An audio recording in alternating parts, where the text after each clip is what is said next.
Sarah Mitchell had always dreamed of serving her country. Growing up in a small town in Nebraska, she watched her grandfather's old war movies and listened to his stories about brotherhood, honor, and sacrifice. When she turned 18, she enlisted in the Army without hesitation, believing she was joining a family that would respect her dedication and treat her as an equal. Basic training was tough, but Sarah thrived. She was naturally athletic, having played basketball and run track in high school. Her drill sergeants noticed her leadership potential early on. She helped struggling recruits, never complained about the grueling schedule, and consistently scored at the top of her class in both physical and academic tests. Other recruits looked up to her, seeking her advice and following her example. After completing basic training with honors, Sarah was assigned to Fort Braxton, a sprawling military installation in North Carolina. The base was home to nearly 15,000 personnel, a mix of seasoned veterans and fresh recruits like herself. Sarah felt excited as she drove through the main gates for the first time, her duffel bag in the back seat and her acceptance letter to the military police training program tucked safely in her jacket pocket. The base buzzed with activity. Soldiers jogged in formation along the perimeter roads while others worked on vehicles in the motor pool. The sound of helicopter rotors filled the air as aircraft practiced landing procedures. Everything felt purposeful and important. Sarah had never seen so many people working together toward a common goal, and she felt proud to be part of something bigger than herself. Sarah was assigned to the 23rd Military Police Company, housed in a brick barracks building near the center of the base. Her company commander, Captain Rodriguez, seemed fair and professional during their initial meeting.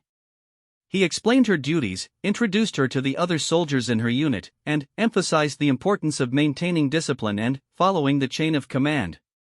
The first few weeks went smoothly. Sarah quickly learned the routines and procedures of military police work. She studied regulations, practiced arrest techniques, and learned how to operate the various equipment used by military police officers. Her fellow soldiers accepted her without any problems, and she began to feel like she belonged. Then, Colonel James Harrison arrived at Fort Braxton. Harrison had been transferred from another base under circumstances that were never fully explained to the enlisted personnel. Rumors circulated that he had requested the transfer himself, seeking a fresh start after some unspecified incident at his previous assignment. Others whispered that he had been forced to move due to complaints about his leadership style. What everyone could agree on was that Harrison brought with him a reputation for being extremely demanding and having little patience for what he considered weakness. Colonel Harrison was a large man, standing well over 6 feet tall with broad shoulders and a commanding presence. He had served for over 20 years and had been deployed to several combat zones. His uniform was always perfectly pressed, his boots polished to a mirror shine, and his gray hair cut so short it was almost shaved. When he walked, other soldiers automatically stepped aside to let him pass. From the moment Harrison took command of the base's military police operations, Sarah noticed changes. Training became more intense, with longer hours and more physical demands. Inspections became more frequent and more detailed. Small infractions that had previously been handled with warnings now resulted in formal disciplinary actions. The atmosphere in the barracks grew tense as soldiers struggled to meet the new commander's elevated expectations. Sarah tried to adapt to the new standards. She spent extra time cleaning her equipment, studied regulations late into the night, and pushed herself harder during physical training. She believed that if she worked hard enough and followed all the rules, she would earn Harrison's respect just as she had earned the respect of her previous commanders. The first sign of trouble came during a routine equipment inspection. Sarah had laid out all her gear according to regulations, checking and double-checking every item.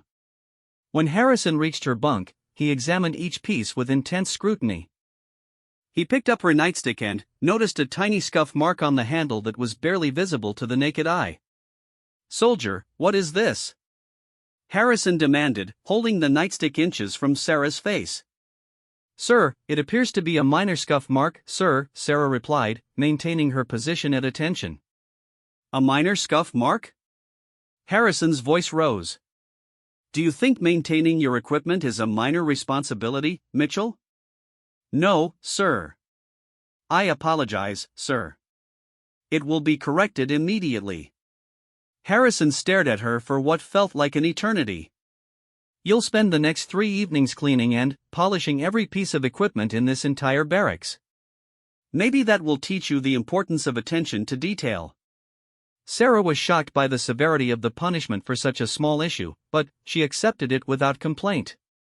She spent the next 3 nights working until midnight, cleaning equipment that was already spotless. Other soldiers offered to help, but she declined, not wanting to get anyone else in trouble with the new colonel. As weeks passed, Sarah noticed that Harrison seemed to single her out for criticism more often than other soldiers. During training exercises, he would nitpick her performance even when she executed procedures correctly. He questioned her decisions during scenario-based training, even when those decisions followed established protocols.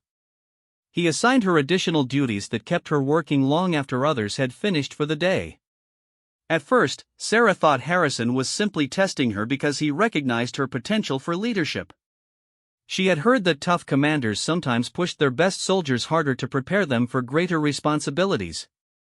She doubled down on her efforts, determined to prove that she could meet any challenge he presented. But Harrison's treatment of Sarah became increasingly personal and demeaning. During a company formation, he publicly criticized her posture, claiming she was slouching even though she was standing perfectly straight.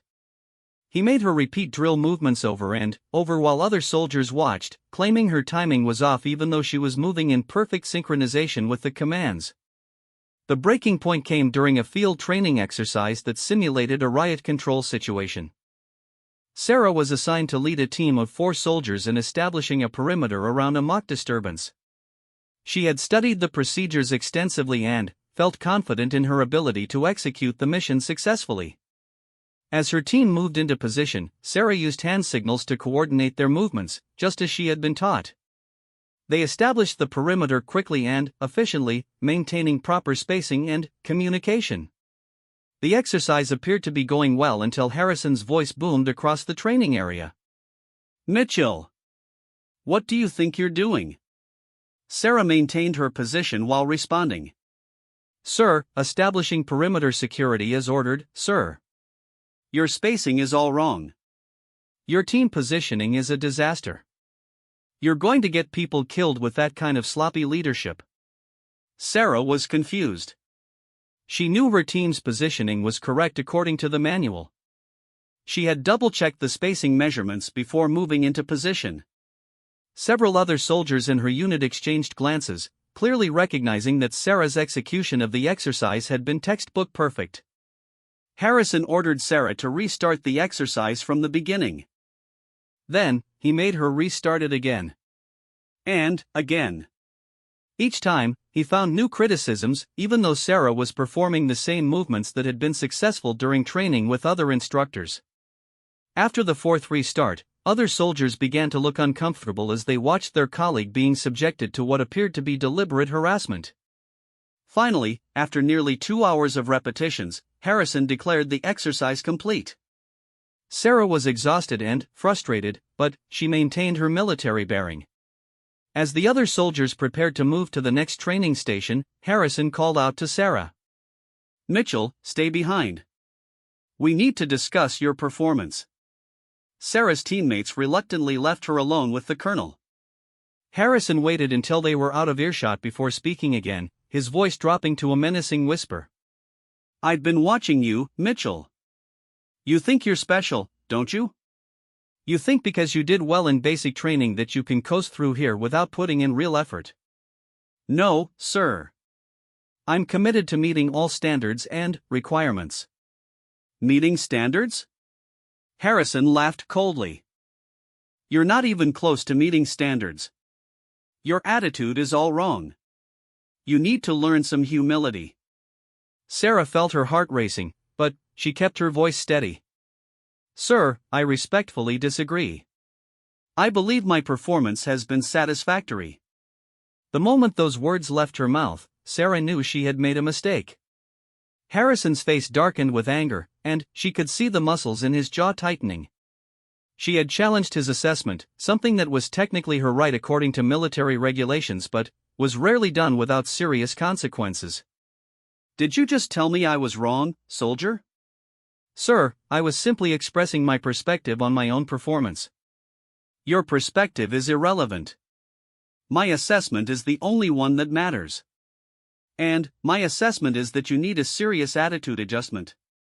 Harrison stepped closer to Sarah, using his height and physical presence to intimidate her. She could smell his aftershave and feel the heat radiating from his body. Every instinct told her to step back, but military protocol required her to maintain her position unless specifically ordered to move. You have two choices, Mitchell. You can accept that you need improvement and start showing me the respect I deserve, or you can continue with this defiant attitude and face the consequences. Sarah's mind raced as she considered her options. She could apologize and submit to Harrison's demands, hoping that would end his harassment. Or she could continue to stand up for herself, knowing that it would likely make her situation worse. She thought about her grandfather's stories of standing up for what was right, even when it was difficult. Sir, I understand your concerns. I am committed to improving my performance and will work hard to meet your expectations. It was a diplomatic response that acknowledged Harrison's authority while not admitting to failings she didn't believe she had committed. She hoped it would be enough to diffuse the tension and allow them to move forward professionally. Harrison studied her face carefully, as if trying to determine whether her response was genuine or simply an attempt to avoid further confrontation. After a long moment, he stepped back slightly. We'll see about that, Mitchell. We'll see if you really understand what it means to be a soldier in my command. As Sarah rejoined her unit for the next training exercise, she felt a chill that had nothing to do with the autumn weather. Something in Harrison's tone suggested that their confrontation was far from over. She tried to focus on the remaining training activities, but she couldn't shake the feeling that she had somehow crossed a line from which there would be no return. That evening in the barracks, Sarah's roommate Jennifer noticed her unusually quiet mood. Jennifer was a year older than Sarah and had been at Fort Braxton for 8 months before Harrison's arrival. She had seen how the new colonel's leadership style affected different soldiers and had her own concerns about his methods. You okay, Sarah? You seem kind of stressed out. Sarah considered confiding in Jennifer about her encounter with Harrison, but she decided against it. Military culture emphasized handling problems through proper channels, and complaining about a superior officer to fellow enlisted personnel was generally discouraged. She also worried that discussing her situation might somehow make it worse if word got back to Harrison. Just tired from training. It was a long day. Jennifer nodded but didn't seem convinced. If you ever need to talk about anything, you know I'm here, right? Thanks, Jen. I appreciate that. As Sarah lay in her narrow bunk that night, staring at the ceiling in the darkness, she tried to make sense of what was happening. She had always been taught that the military was a meritocracy where hard work and dedication were rewarded. She believed that if she continued to perform well and follow regulations, any conflicts with Harrison would eventually resolve themselves. She had no way of knowing that her ordeal was just beginning, and that Harrison's idea of teaching her humility would push her to limits she never imagined she would have to endure. The naive young woman who had arrived at Fort Braxton full of hope and patriotic fervor was about to face a test that would challenge everything she believed about honor, justice, and what it truly meant to serve one's country. Over the next several weeks, Colonel Harrison's treatment of Sarah escalated from professional criticism to personal persecution. What had begun as seemingly excessive standards applied to all soldiers gradually became focused harassment directed specifically at her. The change was subtle at first, but other members of her unit began to notice the pattern. Sarah found herself assigned to the worst duty shifts, often working overnight security details that left her exhausted during regular training hours. When she struggled to stay alert during morning briefings after working all night, Harrison would publicly berate her for appearing unprofessional. It was a deliberate trap designed to ensure she could never perform at her best. The colonel also began finding fault with Sarah's appearance during daily inspections. Her uniform, which met all regulations and looked identical to those worn by other soldiers, somehow always had imaginary problems in Harrison's eyes. A crease that wasn't sharp enough, boots that weren't quite shiny enough, insignia that was positioned a millimeter off from perfect alignment. Each minor imperfection resulted in extra duties that consumed her few free hours. During training exercises, Harrison would place Sarah in impossible situations and, then, criticize her when she failed to achieve perfect results. He assigned her to lead missions with inadequate resources, expecting her to succeed despite being set up to fail. When she requested additional personnel or equipment to complete assignments properly, he accused her of making excuses and lacking initiative. Sarah's fellow soldiers watched these incidents with growing discomfort. Many of them recognized that she was being treated unfairly, but military culture strongly discouraged challenging superior officers. Speaking up for Sarah could result in them becoming targets of Harrison's anger as well. Most chose to remain silent, though some offered quiet words of support when the colonel wasn't around. The psychological pressure began taking its toll on Sarah's performance. The constant criticism and impossible standards made her second-guess decisions that should have been routine. She found herself overthinking simple procedures, worried that any small mistake would provide Harrison with another opportunity for public humiliation. The confidence that had carried her through basic training gradually eroded under the relentless assault on her self-esteem. Sarah's sleep became restless as she lay awake wondering what new challenges Harrison would present the next day. She lost her appetite and began losing weight, which only gave the colonel another reason to criticize her appearance during inspections. Dark circles formed under her eyes from exhaustion, and her usual cheerful demeanor was replaced by a guarded, anxious expression. Jennifer, her roommate, became increasingly concerned about Sarah's deteriorating condition. She had seen other soldiers struggle with demanding commanders, but Harrison's treatment of Sarah seemed particularly cruel and personal. Jennifer considered reporting her observations to Captain Rodriguez, but she wasn't sure if anyone would take action against a colonel based on the word of an enlisted soldier. The situation reached a new level of severity during a mock patrol exercise designed to simulate urban warfare conditions. Sarah was assigned to lead a team through a series of buildings while searching for simulated enemy combatants. The exercise required careful coordination between team members and strategic thinking about room clearing procedures. Sarah's team performed well during the initial phase of the exercise, moving through the first building systematically and securing all areas according to protocol. They communicated effectively, maintained proper spacing, and followed safety procedures precisely. Several neutral observers noted their professional execution of the assigned tasks. As they prepared to enter the second building, Harrison's voice crackled over the radio communication system. He began issuing contradictory orders that confused Sarah's team and disrupted their established rhythm. First, he told them to speed up their pace, then immediately criticized them for moving too quickly. He ordered them to split into smaller groups, then demanded they maintain unit cohesion. Sarah tried to follow Harrison's rapidly changing instructions while keeping her team safe and focused on their mission. But the colonel's interference made it impossible to complete the exercise successfully. Her team members exchanged confused glances as they received orders that directly contradicted their training and common sense. Finally, Harrison ordered Sarah to approach what was supposedly an enemy position without adequate backup support. The instruction violated basic military tactics and put her at unnecessary risk, even in a training scenario. Sarah hesitated, recognizing the danger of following such an order. "Mitchell, did you hear my command?" Harrison's voice boomed over the radio. "Yes, sir. I'm concerned about the tactical soundness of that approach without additional support." "Are you questioning my orders, soldier?" Sarah found herself in an impossible position.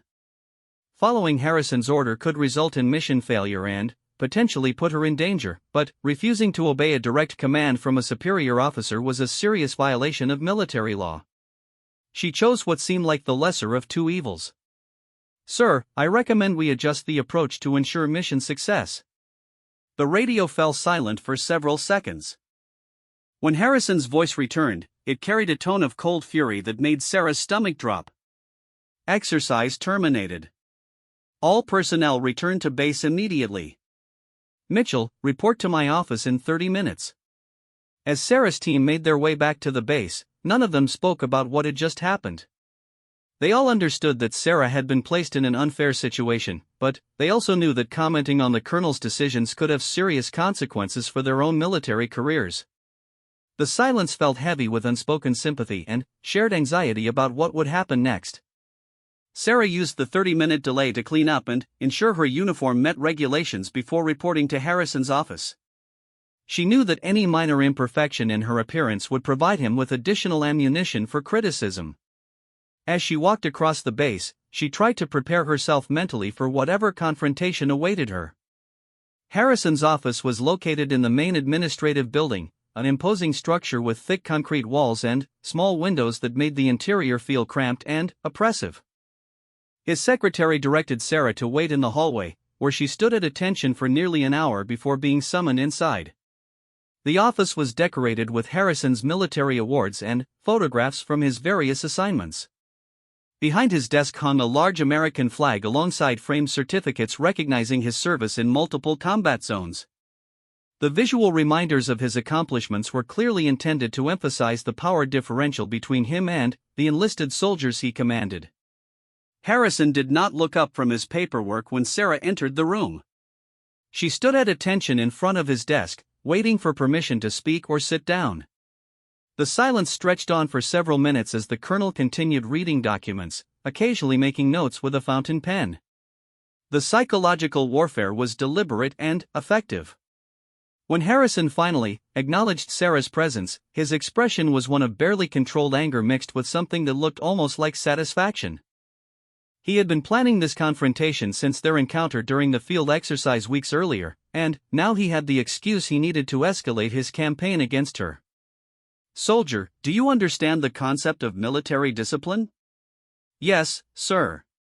"Do you understand that following orders from superior officers is not optional?" "Yes, sir." "Then, explain to me why you chose to question my tactical decisions during today's exercise." Sarah carefully considered her response. She knew that anything she said could be used against her, but she also felt compelled to defend her actions based on legitimate safety concerns. "Sir, I was following established protocol for questioning orders that might compromise mission safety." Harrison's face darkened. "You think my orders compromise safety? You think your 6 months of experience gives you better judgment than my 20 years of military service?" "No, sir. I was simply trying to ensure the successful completion of our mission." "The successful completion of your mission depends entirely on following my orders without question. Your job is not to think. Your job is to obey." Sarah felt her heart pounding as Harrison's voice grew louder. She maintained her position at attention, but inside she was struggling with fear and growing anger at being treated so unfairly. Every instinct told her to defend herself, but she knew that any show of defiance would make her situation worse. Harrison stood up from behind his desk and walked around to face Sarah directly. At this close range, his physical size was even more intimidating. He used his height advantage to loom over her, a technique designed to make her feel small and powerless. "I think you need a lesson in humility, Mitchell. You've forgotten your place in this organization." Sarah remained silent, unsure what response Harrison expected or wanted. Any words she spoke seemed likely to provoke further anger, so she focused on maintaining her military bearing and hoping the confrontation would end soon. "You think you're special, don't you? You think your pretty face and your good grades make you different from every other soldier under my command." The personal nature of Harrison's comments crossed a line that made Sarah deeply uncomfortable. References to her appearance had nothing to do with military performance and suggested motivations that went beyond professional concerns about discipline and obedience. "Sir, I have never considered myself special. I am committed to serving to the best of my ability." "Serving to the best of your ability?" Harrison laughed harshly. "Your ability is pathetic. You're weak, undisciplined, and completely unsuited for military service." Sarah felt tears beginning to form in her eyes, but she fought to keep them from falling. Showing emotion would be seen as weakness and would provide Harrison with additional satisfaction. She focused on breathing steadily and maintaining her composure despite the verbal assault. Harrison continued his tirade for another 10 minutes, systematically attacking Sarah's character, competence, and worthiness to wear a military uniform. He questioned her motivations for enlisting, suggested she was only using the military to get college benefits, and accused her of having inappropriate relationships with male soldiers in her unit. The accusations were both false and deeply hurtful. Sarah had always conducted herself professionally and had never given anyone reason to question her integrity or dedication. But Harrison's position of authority gave weight to his words, even when they were completely unfounded. As the verbal abuse continued, Sarah began to feel a strange disconnection from her body, as if she was watching the scene unfold from outside herself. It was a psychological defense mechanism that allowed her to endure the humiliation without completely breaking down.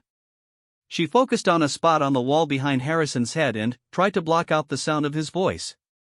Finally, Harrison seemed to run out of insults and criticisms. He returned to his chair and picked up his pen, as if the entire confrontation had been merely a routine administrative task. When he spoke again, his voice carried an ominous tone that made Sarah's skin crawl.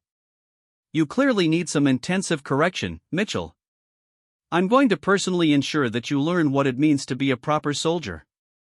Sarah was dismissed from Harrison's office with instructions to report for special duty assignments beginning the following morning. She walked back to her barracks in a daze, struggling to process what had just happened and wondering what new torments awaited her. That night, Sarah lay awake staring at the ceiling while Jennifer slept quietly in the next bunk. For the first time since enlisting, she questioned whether she belonged in the military. The organization she had idealized as a place of honor and mutual respect was beginning to feel like a nightmare from which she couldn't wake up. She thought about her grandfather and the stories he had told about military service building character and creating lifelong bonds between soldiers. But her experience with Colonel Harrison seemed to contradict everything she had been taught about military values. She wondered if she was somehow failing to understand what was expected of her, or if Harrison's behavior represented a corruption of the ideals she had hoped to serve. As dawn approached, Sarah finally drifted into an uneasy sleep filled with dreams of endless inspections and impossible tasks. She had no way of knowing that Harrison's intensive correction would push her far beyond anything she had experienced so far, leading to an incident that would test the very foundations of her beliefs about justice, dignity, and the courage required to stand up for what was right. The special duty assignments began immediately the next morning. Sarah was ordered to report to Colonel Harrison's office at 0500 hours, 2 hours before the normal start of the duty day. When she arrived, she found him waiting with a detailed list of tasks that seemed designed more to humiliate than to serve any legitimate military purpose. Her first assignment was to clean the officers' restroom facilities in the administrative building using only a small brush and bucket. The work was degrading and time-consuming, requiring her to spend hours scrubbing floors and toilets while other personnel walked past and witnessed her performing what was essentially janitor work. Harrison made a point of checking on her progress frequently, always finding something to criticize about her technique or thoroughness. After completing the restroom detail, Sarah was assigned to polish all the brass fixtures in the building's main lobby.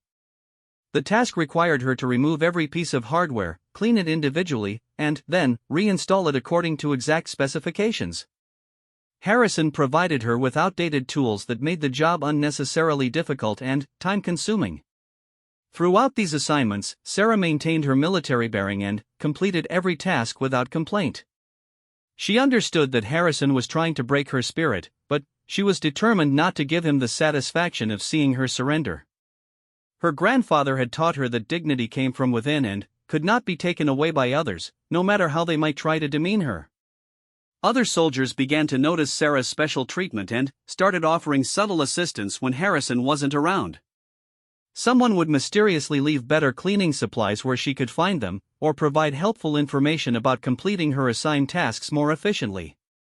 These small acts of kindness reminded Sarah that not everyone in the military supported what was happening to her. Jennifer, her roommate, became increasingly vocal about her concerns regarding Sarah's treatment. During conversations in the barracks, she questioned whether Harrison's actions violated military regulations regarding harassment and abuse of authority. Other soldiers agreed but remained reluctant to take any formal action that might jeopardize their own careers. The situation escalated further when Harrison began requiring Sarah to perform her special duties while other soldiers attended regular training sessions. This meant she was falling behind in her professional development and missing important instruction that would be necessary for her advancement in the military police field. It was a deliberate strategy to sabotage her career while maintaining plausible deniability about his motives. Sarah attempted to address this concern by requesting permission to attend training sessions after completing her assigned duties. Harrison denied the request, claiming that her special assignments took priority over regular training. When she asked about making up the missed instruction, he suggested that she was not committed enough to her duties if she needed extra help to keep up. The psychological pressure was immense. Sarah found herself isolated from her peers during the day and exhausted by the demanding physical labor Harrison assigned her. Her performance during the few training activities she was allowed to attend began to suffer due to fatigue and lack of preparation time. This decline provided Harrison with additional justification for his harsh treatment. 3 weeks into the special duty assignments, Harrison introduced a new element of humiliation that crossed clearly into abuse territory. He began requiring Sarah to stand at attention in his office for extended periods while he worked on other tasks. Sometimes these sessions lasted for hours, during which she was not allowed to move, speak, or sit down. During these forced waiting periods, Harrison would occasionally make degrading comments about Sarah's posture, appearance, or general worthiness as a soldier. He seemed to enjoy watching her struggle to maintain perfect military bearing despite obvious physical discomfort and emotional distress. The psychological torture was calculated and deliberate. Sarah's physical condition began to deteriorate under the stress. She lost more weight, developed chronic headaches, and had trouble concentrating even during her limited free time. Her normally bright personality became withdrawn and anxious. Fellow soldiers noticed the changes but felt powerless to help without risking their own careers. The breaking point came on a cold November morning when Harrison summoned Sarah for what he called intensive discipline training. She reported to his office at the usual early hour, expecting another day of degrading work assignments. Instead, Harrison informed her that she would be participating in a special correction exercise designed to teach her proper respect for authority. Harrison led Sarah to a small building behind the main administrative complex that housed utility rooms and storage areas. The building was rarely used and was located away from the normal flow of personnel traffic. Sarah felt increasingly uneasy as they walked through the empty corridors, but she followed orders and accompanied the colonel to their destination. The room Harrison selected was a janitorial closet containing cleaning supplies and maintenance equipment. It was barely large enough for 2 people and had only one small window near the ceiling. The confined space felt oppressive and threatening, but Sarah maintained her military bearing despite growing fear about what Harrison had planned. "Mitchell, your attitude problem has persisted despite my efforts to correct it through normal disciplinary measures," Harrison began, his voice taking on the same cold tone she had learned to dread. "Today we're going to try a different approach to help you understand your place in this organization." Sarah remained at attention, unsure how to respond. Every instinct told her that whatever Harrison had planned would cross lines that should never be crossed, but her military training emphasized obedience to superior officers. She found herself trapped between contradictory obligations and unable to see a clear path forward. Harrison moved closer to Sarah in the confined space, using his physical presence to intimidate her further. The smell of cleaning chemicals mixed with his aftershave created an unpleasant atmosphere that made breathing difficult. Sarah focused on maintaining her composure despite the growing sense of danger. "Do you know what happens to soldiers who refuse to learn discipline, Mitchell?" "No, sir. They get taught lessons they never forget. Today you're going to learn what real humiliation feels like." Sarah's heart began racing as Harrison's intentions became clearer. She understood that she was in serious danger but felt unsure about how to protect herself without violating military protocol. The isolation of their location meant that calling for help would be difficult, and Harrison's rank made it unlikely that anyone would challenge his actions if discovered. Harrison grabbed Sarah by the shoulder and forced her toward a large utility sink in the corner of the room. The fixture was old and stained, clearly used for disposing of dirty water from cleaning activities. Sarah tried to resist his grip but found herself overpowered by his size and strength. "Sir, I don't understand what you want me to do," Sarah said, hoping to diffuse the situation through conversation. "You're going to learn what happens when soldiers disrespect their commanding officers," Harrison replied, his voice filled with menace. Without warning, Harrison grabbed Sarah by the back of her head and forced her face toward the dirty water in the sink. She struggled against his grip, but he was much stronger and had the advantage of position. The water was cold and contaminated with cleaning chemicals that stung her eyes and burned her throat. Sarah fought desperately to break free from Harrison's hold, but her struggles only seemed to increase his determination to complete his twisted punishment. He held her head underwater for what felt like an eternity, occasionally lifting it just long enough for her to gasp for air before plunging it back into the contaminated water. The experience was terrifying and degrading beyond anything Sarah had ever imagined. The physical discomfort was bad enough, but the psychological trauma was far worse. She felt completely powerless and humiliated, stripped of her dignity and reduced to a victim of someone else's cruelty. All her training and preparation had not prepared her for this moment. When Harrison finally released his grip, Sarah collapsed to her knees, coughing and gasping for breath. Her uniform was soaked with the dirty water, and her hair was matted against her head. She felt nauseated from the chemicals she had involuntarily swallowed and disoriented from the lack of oxygen.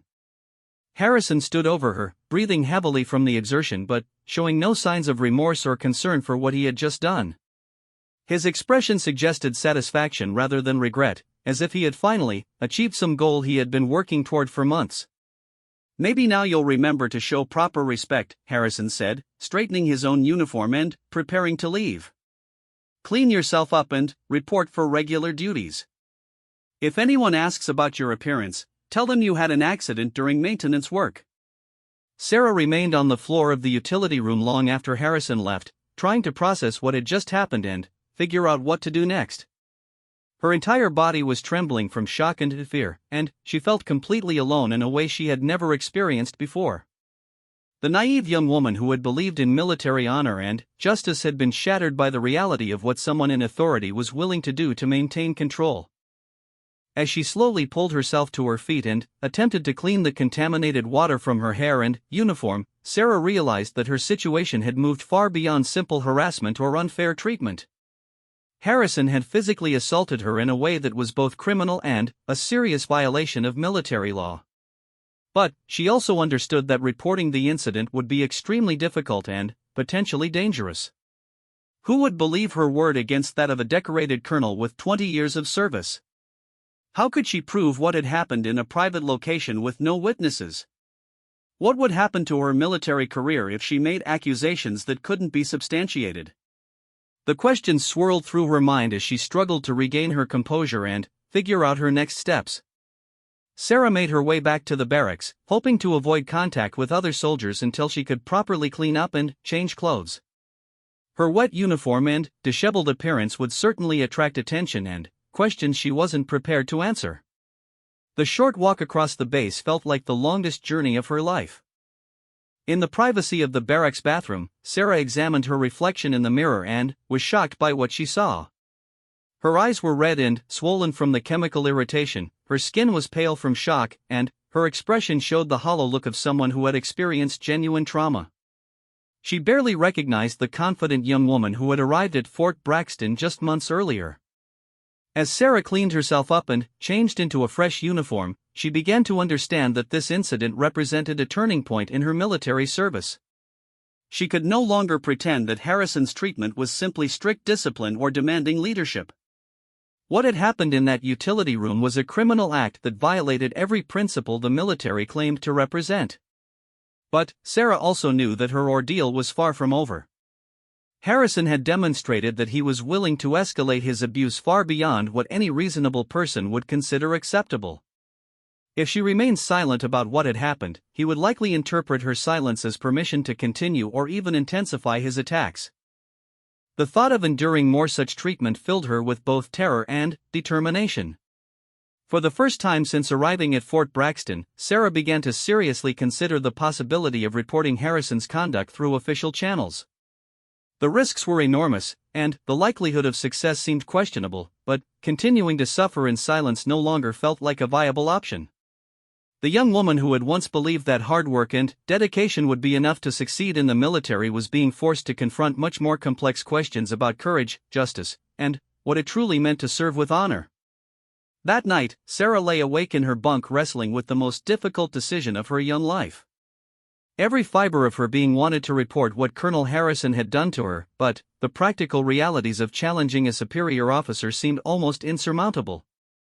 Military culture strongly emphasized following the chain of command, but Harrison was part of that very system she was supposed to trust.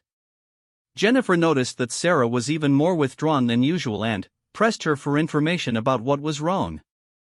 Sarah desperately wanted to confide in someone, but she worried about dragging her roommate into a situation that could damage both their careers. After hours of internal struggle, Sarah finally decided to tell Jennifer a partial version of what had happened. "The colonel has been making me do extra duties that seem designed to humiliate me," Sarah said carefully, testing how Jennifer would respond to even this limited revelation. Jennifer sat up in her bunk, suddenly, fully awake. "What kind of extra duties? That doesn't sound right, Sarah." "Cleaning toilets, polishing brass, standing at attention in his office for hours. Things that don't seem to serve any real purpose except to make me miserable. That sounds like harassment, maybe even hazing. Have you thought about reporting it?" Sarah felt tears forming in her eyes as she considered how to respond. The gap between what she was telling Jennifer and what had actually happened felt enormous, but she wasn't ready to reveal the full truth yet. "I don't think anyone would believe me. He's careful to make it seem like legitimate discipline." Jennifer was quiet for several minutes, clearly thinking about the situation. When she finally spoke, her voice carried a determination that surprised Sarah. "There are people on this base who would listen to you, Sarah. Captain Rodriguez seems like a decent guy, and there are regulations that protect soldiers from this kind of treatment. You don't have to handle this alone." Sarah wanted to believe Jennifer was right, but her faith in the military justice system had been severely shaken. Still, her roommate's support gave her a small spark of hope that maybe she wasn't as powerless as she felt. Over the next few days, Sarah tried to research her options for reporting Harrison's conduct. She quietly visited the base library and read through military regulations regarding harassment, assault, and abuse of authority. What she learned both encouraged and frightened her. The regulations clearly stated that Harrison's actions were serious violations of military law. Physical assault of a subordinate was grounds for court-martial and could result in imprisonment and dismissal from service. But Sarah also read about the challenges faced by accusers in military justice proceedings, particularly when claiming misconduct by senior officers.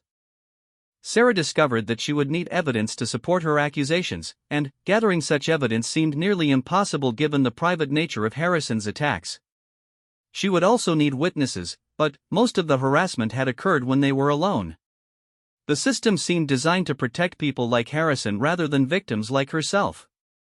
Despite these obstacles, Sarah began documenting everything she could remember about her treatment. She wrote detailed accounts of each incident, including dates, times, and any witnesses who might have observed Harrison's behavior. The process of writing down her experiences was both therapeutic and traumatizing, forcing her to relive moments she would have preferred to forget. As Sarah continued her research and documentation, she also began paying closer attention to how Harrison treated other soldiers. She noticed that while he was generally demanding and strict with everyone, his treatment of her remained uniquely harsh and personal. This pattern suggested that his behavior was motivated by something beyond legitimate disciplinary concerns. Sarah also observed that several other soldiers seemed uncomfortable with Harrison's leadership style, though none had been subjected to the extreme treatment she had endured. A few made subtle comments suggesting they would support her if she decided to take action, though most remained cautious about openly criticizing a senior officer. The encouragement from her peers, combined with her growing understanding of military law, slowly gave Sarah the courage to consider formal action. She realized that remaining silent would not only allow Harrison to continue abusing her but might also enable him to victimize other soldiers in the future. Sarah's decision to act was ultimately triggered by an incident involving another soldier in her unit.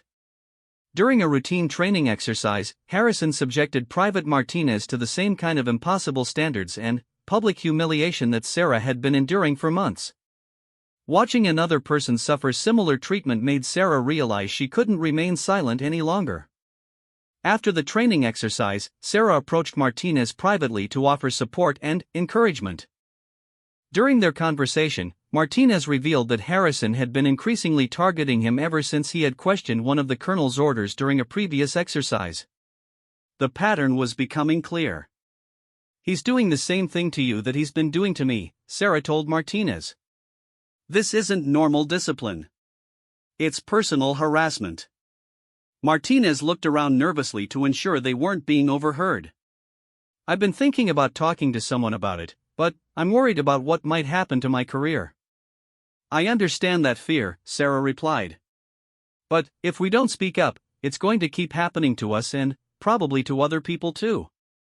Their conversation lasted for over an hour, with both soldiers sharing their experiences and discussing their options. Martinez had not been subjected to physical assault, but his treatment showed the same pattern of escalating harassment that Sarah recognized from her own situation. Together, they decided to approach Captain Rodriguez, their company commander, to discuss their concerns about Harrison's leadership style. They agreed that presenting a united front would make their allegations more credible and reduce the likelihood of retaliation. Sarah spent the evening before their meeting with Rodriguez writing out a detailed statement of her experiences, including the incident in the utility room. She had initially planned to focus only on the pattern of harassment and leave out the physical assault, but she realized that omitting the most serious incident would undermine the credibility of her entire complaint. The meeting with Captain Rodriguez took place in his office the following afternoon. Sarah and Martinez presented their concerns professionally, focusing on specific incidents and providing documentation where possible. Rodriguez listened carefully and asked detailed questions about their experiences. Captain Rodriguez's response was both encouraging and sobering. He acknowledged that the behavior they described was inappropriate and potentially illegal, but he also explained the challenges they would face in pursuing formal action against a colonel. He warned them about the possibility of retaliation and advised them to consider whether they were prepared for the scrutiny that would accompany an investigation. "I want to be clear that I take your allegations seriously," Rodriguez told them. "But I also want you to understand that making formal accusations against a senior officer is a serious step that will change your military experience regardless of the outcome." Sarah appreciated Rodriguez's honesty about the difficulties ahead, but she also felt frustrated by the implication that victims of harassment should consider protecting their own careers rather than seeking justice. The conversation reinforced her sense that the military system was not well designed to protect soldiers from abuse by their superiors. Despite the warnings, Sarah and Martinez decided to proceed with filing formal complaints against Harrison. Rodriguez provided them with the necessary paperwork and explained the process for initiating an investigation. He also connected them with the base's victim advocacy services to ensure they had proper support throughout the proceedings. Filing the formal complaint was both terrifying and liberating for Sarah. She had spent months feeling powerless and isolated, but taking official action gave her a sense of agency she had lost during Harrison's campaign of harassment. She knew the road ahead would be difficult, but she finally felt like she was fighting back rather than simply enduring abuse. The investigation began within days of Sarah filing her complaint. She was interviewed multiple times by different officials, each session requiring her to recount painful experiences in detail. The questioning was thorough and sometimes uncomfortable, but the investigators treated her with respect and professionalism. As word of the investigation spread through the base, Sarah experienced both support and skepticism from her fellow soldiers. Some admired her courage in standing up to a powerful officer, while others questioned her judgment in challenging the system. The divided reactions reminded her that military culture still struggled with issues of accountability and justice. Harrison's response to the investigation was predictable but still difficult to endure. He became even more hostile towards Sarah during their limited interactions, though he was careful to avoid any behavior that might be seen as retaliation. His attorney advised him to maintain minimal contact with Sarah while the investigation was ongoing. The investigation took several months to complete, during which Sarah was assigned to different duties that minimized her contact with Harrison. The separation was a relief, but the uncertainty about the outcome created its own stress. She had committed herself to seeking justice, but she couldn't be sure that justice would actually be served. During this period, Sarah received support from unexpected sources. Several soldiers came forward to provide testimony about Harrison's behavior patterns, even though doing so carried risks for their own careers. Their willingness to support her case restored some of Sarah's faith in the military community. The investigation ultimately substantiated Sarah's allegations against Harrison. The physical evidence was limited, but the pattern of harassment was well documented through witness testimony and official records. The investigating officers concluded that Harrison had violated multiple regulations regarding the treatment of subordinates. Harrison was relieved of his command and faced a court-martial on charges including assault, harassment, and abuse of authority. The proceedings attracted significant attention both on the base and in military justice circles, as cases involving senior officers were relatively rare. Sarah testified at the court-martial, recounting her experiences in detail before a panel of military judges. The process was emotionally difficult, but she felt a sense of vindication in finally having her story heard in an official forum. Harrison's attempts to discredit her testimony were unsuccessful in the face of corroborating evidence. The court-martial resulted in Harrison's conviction on multiple charges. He was sentenced to reduction in rank, forfeiture of pay, and dismissal from military service. While some observers felt the punishment was insufficient given the severity of his actions, Sarah viewed it as a significant victory for accountability and justice. The aftermath of the case brought both challenges and opportunities for Sarah. She faced some criticism from soldiers who believed she should have handled the situation differently, but she also received recognition for her courage in standing up to abuse. Military leadership used her case as an example of the importance of reporting misconduct and supporting victims. Sarah's military career continued successfully after the incident. She was promoted ahead of schedule and became an advocate for policy changes designed to prevent harassment and improve the military justice system. Her experience with Harrison had been traumatic, but it also revealed reserves of strength and determination she hadn't known she possessed. Years later, Sarah often reflected on the lessons learned from her confrontation with Colonel Harrison. The incident taught her that authority without accountability was dangerous, that silence in the face of injustice enabled further abuse, and that standing up for principles sometimes required enormous personal sacrifice. Sarah's story became part of the training curriculum at military installations, helping to educate soldiers about recognizing and reporting harassment. Her willingness to challenge a powerful abuser had not only saved her own career but had also created changes that protected other soldiers from similar treatment. The naive young woman who had arrived at Fort Braxton full of idealistic notions about military honor had been transformed by her ordeal into a mature leader who understood that true honor sometimes required standing against the very system one served. Sarah had learned that courage wasn't the absence of fear, but rather the decision to do what was right despite being afraid. Her grandfather would have been proud.